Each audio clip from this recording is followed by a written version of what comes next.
அழைத்த நாள் முதல் இதுவரை என்னை விலகாத வாக்கு தத்தம் பிரசன்னமே. உடைந்த நாட்களில் கூடவே இருந்து சுகமாக்கும் மருத்துவம் பிரசன்னமே. இதை உணர்ந்தவங்க மட்டும் சொல்லுங்களேன். அழைத்த நாள் முதல் இதுவரை என்னை விலகாத வாக்கு தத்தம் பிரசன்னமே. உடைந்த நாட்களில் கூடவே இருந்து சுகமாக்கும் மருத்துவம் பிரசன்னமே.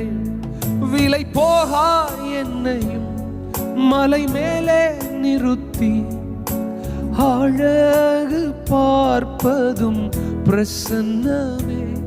விலை